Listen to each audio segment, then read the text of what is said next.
ಆತ್ಮೀಯ ಸ್ನೇಹಿತರೆ, ಎಲ್ಲರಿಗೂ ಗೋಲ್ ಬೋರ್ಡ್ ನ್ಯೂಸ್ ಚಾನೆಲ್ಗೆ ಸ್ವಾಗತ. ಈ ಒಂದು ವಿಡಿಯೋದಲ್ಲಿ ಕೇಂದ್ರ ಸರ್ಕಾರದ ವತಿಯಿಂದ ಪ್ರಧಾನಮಂತ್ರಿ ಕಿಸಾನ್ ಸನ್ಮಾನ್ ನಿಧಿ ಯೋಜನೆಯ 22ನೇ ಕಂತಿನ ಹಣಕ್ಕಾಗಿ ವೇಟ್ ಮಾಡ್ತಾ ಇರುವಂತಹ ದೇಶದ ಮತ್ತು ರಾಜ್ಯದ ಎಲ್ಲ ರೈತರಿಗೆ ಗುಡ್ ನ್ಯೂಸ್ ಅಂತ ಹೇಳ್ಬೋದು ಸ್ನೇಹಿತರೆ. ಹೌದು ಸ್ನೇಹಿತರೆ, ಈಗಾಗಲೇ ಇಲ್ಲಿಯವರೆಗೆ PM ಕಿಸಾನ್ 21ನೇ ಕಂತಿನ ಹಣವನ್ನ ಪಡೆದುಕೊಂಡಿದ್ದಾರೆ. ಕಳೆದ ಬಾರಿ ಕೊಯಂಬತ್ತೂರು ಮೂಲಕ ಪ್ರಧಾನಮಂತ್ರಿ ಕಿಸಾನ್ ಸನ್ಮಾನ್ ನಿಧಿ ಯೋಜನೆಯ 21ನೇ ಕಂತಿನ ಹಣ ಕಳೆದ ನವೆಂಬರ್ 19ನೇ ತಾರೀಕಿಗೆ ಪ್ರಧಾನಮಂತ್ರಿ ನರೇಂದ್ರ ಮೋದಿ ಅವರು ಬಿಡುಗಡೆ ಮಾಡಿದ್ರು. ತದನಂತರ ಈಗ ಪ್ರಧಾನಮಂತ್ರಿ ಕಿಸಾನ್ ಸನ್ಮಾನ್ ನಿಧಿ ಯೋಜನೆಯ 22ನೇ ಕಂತಿನ ಹಣ ಯಾವಾಗ ಜಮಾ ಆಗುತ್ತೆ ಅಂತ ಹೇಳಿ ಕಾಯ್ತಾ ಇರುವಂತಹ ದೇಶದ ಮತ್ತು ರಾಜ್ಯದ ಎಲ್ಲ ರೈತರಿಗೆ ಗುಡ್ ನ್ಯೂಸ್ ಅಂತ ಹೇಳ್ಬೋದು ಸ್ನೇಹಿತರೆ. ಹೌದು ಸ್ನೇಹಿತರೆ, ಈ ಒಂದು ವಿಡಿಯೋದಲ್ಲಿ ಪ್ರಧಾನಮಂತ್ರಿ ಕಿಸಾನ್ ಸನ್ಮಾನ್ ನಿಧಿ ಯೋಜನೆಯ 22ನೇ ಕಂತಿನ ಹಣ ಬಿಡುಗಡೆಯ ದಿನಾಂಕ ಫಿಕ್ಸ್ ಆಗಿದ್ದು, ಯಾವ ದಿನಾಂಕದಂದು ಪ್ರಧಾನಮಂತ್ರಿ ಕಿಸಾನ್ ಸನ್ಮಾನ್ ನಿಧಿ ಯೋಜನೆಯ 22ನೇ ಕಂತಿನ ಹಣ ರೈತರ ಖಾತೆಗಳಿಗೆ ಹಣ ವರ್ಗಾವಣೆಯಾಗಲಿದೆ ಮತ್ತು ಯಾವ ಒಂದು ರಾಜ್ಯದ ಮೂಲಕ ಪ್ರಧಾನಮಂತ್ರಿ ನರೇಂದ್ರ ಮೋದಿ ಅವರು ರಿಮೋಟ್ ಒತ್ತುವುದರ ಮೂಲಕ ಹಣವನ್ನ ದೇಶದ ಮತ್ತು ರಾಜ್ಯದ ಎಲ್ಲ ರೈತರ ಖಾತೆಗಳಿಗೆ ಹಣವನ್ನ ವರ್ಗಾವಣೆಯನ್ನ ಮಾಡಲಿದ್ದಾರೆ. ಅದರ ಜೊತೆಗೆ ಬಹಳ ಪ್ರಮುಖವಾಗಿ ಈ ಬಾರಿ PM ಕಿಸಾನ್ ಹಣವನ್ನ ಪಡಿತಾ ಇರುವಂತಹ ರೈತರಿಗೆ ಕೇಂದ್ರ ಸರ್ಕಾರದ ವತಿಯಿಂದ ಸುಮಾರು 3-4 ಸೂಚನೆಗಳನ್ನ ಕೊಟ್ಟಿದ್ದು, ಏನೆಲ್ಲ ಸೂಚನೆಗಳನ್ನ ಕೊಟ್ಟಿದ್ದಾರೆ ಅದರ ಬಗ್ಗೆನೂ ಕೂಡ ತಮಗೆ ಮಾಹಿತಿಯನ್ನ ತಿಳಿಸ್ತಾ ಹೋಗ್ತೇನೆ. ಈ ಬಾರಿ PM ಕಿಸಾನ್ 22ನೇ ಕಂತಿನ ಹಣವನ್ನ ಪಡಿಬೇಕಂತ ಹೇಳಿದ್ರೆ ಪ್ರತಿಯೊಬ್ಬ ರೈತರು ಕೂಡ ಅವೆಲ್ಲ ನಿಯಮಗಳನ್ನ ಪಾಲನೆ ಮಾಡ್ಬೇಕಾಗುತ್ತೆ. ಅದ್ರ ಬಗ್ಗೆನೂ ಕೂಡ ಮಾಹಿತಿಯನ್ನ ತಿಳಿಸ್ತಾ ಹೋಗ್ತೇನೆ. ವಿಡಿಯೋ ಕೂಡ ತಮಗೆ ಸಹಾಯ ಆಗಲಿದೆ ಸ್ನೇಹಿತರೆ. ಸೊ ಆ ಒಂದು ಕಾರಣಕ್ಕಾಗಿ ಪ್ರತಿಯೊಬ್ರು ಕೂಡ ತಾವು ಚಾನೆಲ್ ಅನ್ನ ಸಬ್ಸ್ಕ್ರೈಬ್ ಮಾಡ್ಕೊಂಡೆ ವಿಡಿಯೋನ ವೀಕ್ಷಣೆ ಮಾಡಿ. ಹಾಗಾದ್ರೆ ಬನ್ನಿ ಸ್ನೇಹಿತರೆ, ತಡ ಮಾಡದೆ ಈ ಒಂದು ವಿಡಿಯೋನ ಪ್ರಾರಂಭಿಸೋಣ.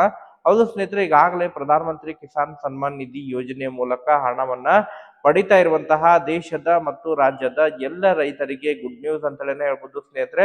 ಪ್ರತಿ ಬಾರಿನೂ ಕೂಡ ಪ್ರತಿ 4 ತಿಂಗಳಿಗೊಮ್ಮೆ ಪ್ರಧಾನಮಂತ್ರಿ ಕಿಸಾನ್ ಸನ್ಮಾನ್ ನಿಧಿ ಯೋಜನೆಯ ಮೂಲಕ ಹಣವನ್ನ ರೈತರ ಅರ್ಹ ಸಣ್ಣ ಮತ್ತು ಅತಿ ಸಣ್ಣ ರೈತರ ಖಾತೆಗಳಿಗೆ ಹಣವನ್ನ ಜಮಾವಣೆಯನ್ನ ಮಾಡ್ತಾ ಬರ್ತಾ ಇದ್ದಾರೆ.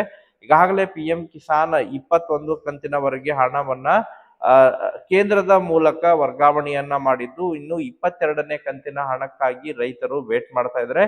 ಬಟ್ ಈಗಾಗಲೇ ಕಳೆದ ಬಾರಿ ಬಹಳಷ್ಟು PM ಕಿಸಾನ್ ಹಣವನ್ನು ಪಡೆಯುವಂತಹ ಪ್ರಕರಣದಲ್ಲಿ ಬಹಳಷ್ಟು ವಂಚನೆಗಳು ಕೂಡ ನಡೀತಾ ಇದ್ದಾವೆ. ಅನರ್ಹ ದಾಖಲೆಗಳನ್ನ ಸೃಷ್ಟಿ ಮಾಡೋದ್ರ ಮೂಲಕ PM ಕಿಸಾನ್ ಲಾಭವನ್ನ ಪಡಿತಾ ಇದ್ದಾರೆ ಮತ್ತು ಒಂದು ಕುಟುಂಬದಲ್ಲಿ ಗಂಡ ಹೆಂಡತಿ ಇಬ್ರು ಹೆಸರಿನಲ್ಲಿ ಜಮೀನ್ ಇದ್ರು ಇಬ್ರು ಕೂಡ PM ಕಿಸಾನ್ ಹಣದ ಲಾಭವನ್ನ ಪಡಿತಾ ಇದ್ದಾರೆ.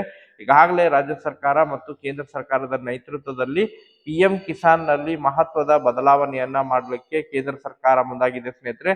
ಹೌದು ಸ್ನೇಹಿತರೆ, ಈಗಾಗಲೇ PM ಕಿಸಾನ್ ಹಣವನ್ನ ಪಡಿಬೇಕಂತ ಹೇಳಿದ್ರೆ ಫ್ರೂಟ್ ತಂತ್ರಾಂಶವನ್ನ ಕಂಪಲ್ಸರಿಯಾಗಿ ಕಡ್ಡಾಯಗೊಳಿಸಿದರೆ ಫ್ರೂಟ್ ತಂತ್ರಾಂಶವನ್ನ ಹೊಂದಿರುವಂತಹ ರೈತರಿಗೆ ಮಾತ್ರ PM ಕಿಸಾನ್ ಹಣವನ್ನ ಜಮಾ ಮಾಡಲಿದ್ದಾರೆ. ಯಾಕಂತ ಹೇಳಿದ್ರೆ ಈಗಾಗಲೇ ಬೇರೆ ರಾಜ್ಯ, ಕರ್ನಾಟಕದಲ್ಲಿ ಕೂಡ ಈಗಾಗಲೇ ಫ್ರೂಟ್ ತಂತ್ರಾಂಶ ಚಾಲನೆಯಲ್ಲಿದ್ದು, ಬೇರೆ ರಾಜ್ಯಗಳಲ್ಲಿಯೂ ಕೂಡ ಈಗಾಗಲೇ ಮಾಡಿಸ್ಲಿಕ್ಕೆ ಸೂಚನೆಗಳನ್ನ ಕೂಡ ನೀಡಲಾಗಿದೆ PM ಕಿಸಾನ್ ಹಣವನ್ನ ಪಡಿಲಿಕ್ಕೆ. ಅದರ ಜೊತೆಗೆ ಕುಟುಂಬದಲ್ಲಿ ಗಂಡ ಹೆಂಡತಿ ಇಬ್ರು ಹೆಸರಿನಲ್ಲಿ ಜಮೀನ್ ಇದ್ರೆ ಒಬ್ಬರಿಗೆ ಮಾತ್ರ PM ಕಿಸಾನ್ ಹಣವನ್ನ ನೀಡಲಿದ್ದಾರೆ ಸ್ನೇಹಿತರೆ. ಆ ಒಂದು ಕಾರಣಕ್ಕಾಗಿ ಈಗಾಗಲೇ ದಾಖಲೆಗಳನ್ನ ಮತ್ತು ಯಾರೆಲ್ಲ ಅನರ್ಹ ದಾಖಲೆಗಳಿಗೆ ಹೊಂದಿರುವಂತವರಿಗೆ PM ಕಿಸಾನ್ ಹಣ ಹೋಗಿದೆ ಅಂತವರಿಗೆ ಹಣವನ್ನ ಹಿಂಪಡೆಯುವಂತ ಕೆಲಸಗಳು ಕೂಡ ನಡೀತಾ ಇದಾವೆ ಸ್ನೇಹಿತರೆ. ಒಟ್ಟಾರೆಯಾಗಿ ಈ ಬಾರಿ ಸಣ್ಣ ಮತ್ತು ಅತಿ ಸಣ್ಣ ಕನಿಷ್ಠ 5 ಎಕರೆ ಅದರ ಒಳಗೆ ಇರುವಂತಹ ಜಮೀನಿನ ರೈತರಿಗೆ ಮಾತ್ರ PM ಕಿಸಾನ್ ಹಣವನ್ನ ಜಮಾವಣೆಯನ್ನ ಮಾಡಲಿದ್ದಾರೆ ಸ್ನೇಹಿತರೆ. ಈ ಬಾರಿ ಪ್ರಧಾನಮಂತ್ರಿ ನರೇಂದ್ರ ಮೋದಿ ಅವರು PM ಕಿಸಾನ್ ಹಣವನ್ನ ಯಾವಾಗ ಬಿಡುಗಡೆ ಮಾಡಲಿದ್ದಾರೆ ಎಂಬುದರ ಬಗ್ಗೆ ಕೇಂದ್ರದ ಕೃಷಿ ಸಚಿವರಾಗಿರುವಂತಹ ಶಿವರಾಜ್ ಸಿಂಗ್ ಚೌಹಾಣ್ ಅವರು ಕೂಡ ಮಾಹಿತಿಯನ್ನ ಒದಗಿಸಿಕೊಟ್ಟಿದ್ದಾರೆ ಸ್ನೇಹಿತರೆ. ಹೌದು ಸ್ನೇಹಿತರೆ, ಪ್ರತಿ ಬಾರಿನೂ ಕೂಡ ಫೆಬ್ರವರಿ ತಿಂಗಳಿನಲ್ಲಿ PM ಕಿಸಾನ್ ಹಣ ಜಮಾ ಆಗಿದೆ. ಈ ಬಾರಿನೂ ಕೂಡ ಪ್ರಧಾನಮಂತ್ರಿ ಕಿಸಾನ್ ಸನ್ಮಾನ್ ನಿಧಿ ಯೋಜನೆಯ 22ನೇ ಕಂತಿನ ಹಣವನ್ನ ಇದೇ ಫೆಬ್ರವರಿ 16ನೇ ತಾರೀಕಿಗೆ ಪ್ರಧಾನಮಂತ್ರಿ ನರೇಂದ್ರ ಮೋದಿ ಅವರು ರಿಮೋಟ್ ಒತ್ತುವುದರ ಮೂಲಕ ಪಂಜಾಬ್ ಮೂಲಕ PM ಕಿಸಾನ್ ಹಣವನ್ನ ಬಿಡುಗಡೆ ಮಾಡಲಿದ್ದಾರೆ ಎಂಬುದರ ಬಗ್ಗೆ ಕೇಂದ್ರದ ಮೂಲಗಳಿಂದ ಮಾಹಿತಿಗಳು ಲಭ್ಯವಾಗ್ತಾ ಇದಾವೆ ಸ್ನೇಹಿತರೆ. ಈಗಾಗಲೇ ಸ್ಯಾಚುರೇಷನ್ ಡ್ರೈವ್ ಕೂಡ ಪ್ರಾರಂಭವಾಗಿದ್ದು, FTO ಕೂಡ ಈಗಾಗಲೇ ಫೈಲ್ ಆಗಿದ್ದು, 22ನೇ ಕಂತಿನ ಎಲ್ಲ ಬಿಡುಗಡೆ ಪ್ರಕ್ರಿಯೆ ಕಂಪ್ಲೀಟ್ ಆಗಿದ್ದು, PM ಕಿಸಾನ್ ಹಣ ಮಾತ್ರ ಬಿಡುಗಡೆ ಮಾಡುವುದು ಬಾಕಿ ಉಳಿದಿದೆ. ಅದನ್ನು ಕೂಡ ಪ್ರಧಾನಮಂತ್ರಿ ನರೇಂದ್ರ ಮೋದಿ ಅವರು ಬಿಡುಗಡೆ ಮಾಡಲಿದ್ದಾರೆ ಎಂಬುದರ ಬಗ್ಗೆ ಕೇಂದ್ರದ ಮೂಲಗಳಿಂದ ಮಾಹಿತಿಗಳು ಲಭ್ಯವಾಗಿದ್ದು, ಅಧಿಕೃತವಾಗಿ ಅದನ್ನು ಅಫಿಷಿಯಲ್ ವೆಬ್ಸೈಟ್ ನಲ್ಲಿ ಇನ್ನೊಂದು 2-3 ದಿನಗಳಲ್ಲಿ ಅಫಿಷಿಯಲ್ ವೆಬ್ಸೈಟ್ ನಲ್ಲಿ ಅದನ್ನ ಅಪ್ಡೇಟ್ ಅನ್ನ ಮಾಡೋದ್ರ ಮೂಲಕ PM ಕಿಸಾನ್ ಹಣ ಬಿಡುಗಡೆಗೆ ಸಂಬಂಧಪಟ್ಟಂತಹ ಮಾಹಿತಿಯನ್ನ ಟ್ವಿಟರ್ ಖಾತೆಯಲ್ಲಿ ಮತ್ತು ವೆಬ್ಸೈಟ್ ನಲ್ಲಿ ಹಂಚಿಕೊಳ್ಳಲಿದ್ದೇವೆ ಮತ್ತು ಪ್ರಿಂಟ್ ಮೀಡಿಯಾದಲ್ಲಿ ಕೂಡ ಮಾಹಿತಿಯನ್ನ ಹಂಚಿಕೊಳ್ಳಲಿದ್ದೇವೆ ಎಂಬುದರ ಬಗ್ಗೆ ಮಾಹಿತಿಗಳು ಕೇಂದ್ರದಿಂದ ಲಭ್ಯವಾಗ್ತಾ ಇದ್ದು ಒಟ್ಟಾರೆಯಾಗಿ ರೈತರಿಗೆ ಗುಡ್ ನ್ಯೂಸ್ ಅಂತಾನೆ ಹೇಳ್ಬೋದು ಸ್ನೇಹಿತರೆ. ಮತ್ತೆ ಇದಕ್ಕೆ ಸಂಬಂಧಪಟ್ಟಂತೆ ಅಪ್ಡೇಟ್ಗಳು ಲಭ್ಯವಾದರೆ ತಮಗೆ ಮಾಹಿತಿಯನ್ನ ತಿಳಿಸ್ಕೊಡ್ತೀವಿ. Okay, thank you for watching this video.